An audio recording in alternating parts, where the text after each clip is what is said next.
चलिए मैं आप सभी बच्चों को बता दूं कि हारता वही है जो कुछ करता नहीं। हारता वही है जो कुछ करता नहीं है। तो इसलिए बेटा हम लोग को हार नहीं मानना है, हम लोग को तैयारी बेहतर करना है। यूपी बोर्ड में अधिकतम नंबर लाने के लिए, माने अधिक से अधिक सर्वोपरि नंबर लाने के लिए, अच्छा नंबर लाने के लिए आप लोगों को घर पे मेहनत करना पड़ेगा। देखिए आपकी सिलेबस सुचारू रूप से अच्छे तरीके से कंप्लीट हो गया है।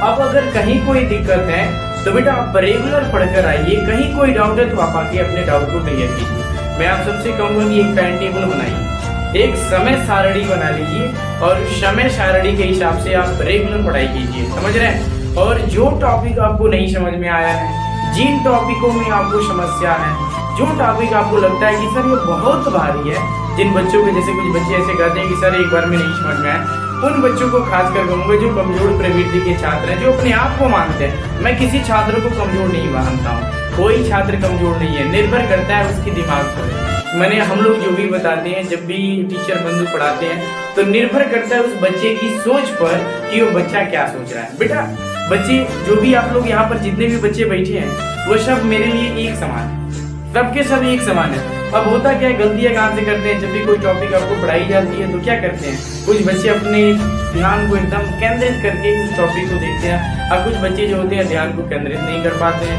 भैया उनके अंदर चंचलता रहती है, इधर उधर अनर्गल कार्य को करते रहते हैं या बातें करते रहते हैं।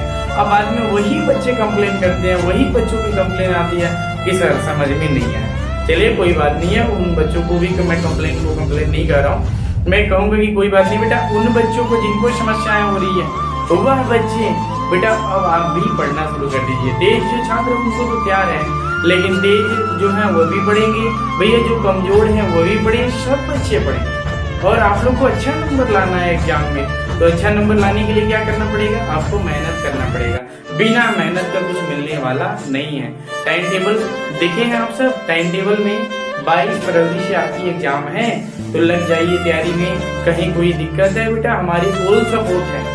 आप जब कहीं कोई समस्या हो रही है आप हमसे कांटेक्ट कर सकते हैं। मान लीजिए कोई सवाल में समस्या हो रही है, मेरा नंबर नोट कर लीजिए। नंबर तो आप सबके पास है, ग्रुप में आप सब जुड़े भी हैं। उस नंबर पे फोटो खींचिए, सेंड कर दीजिए। जब भी मेरे पास टाइम होगा सॉल्व करके मैं आपको सेंड कर दूंगा। ये अगले दिन जब भी आते हैं मेरे पास पढ़ने के लिए, आप सबसे पहले उस प्रश्न को पूछिए जिसमें आपको डाउट है।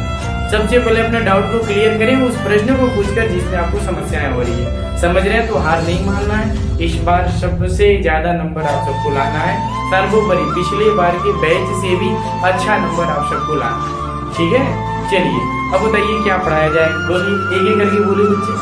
कहीं कोई दिक्कत है, जिनको जो टॉपिक में समस्या हो रही है आप बोलिए, उस टॉपिक को मैं आज रिवीजन कर दे रहा हूँ। चलिए बोलिए आप सब।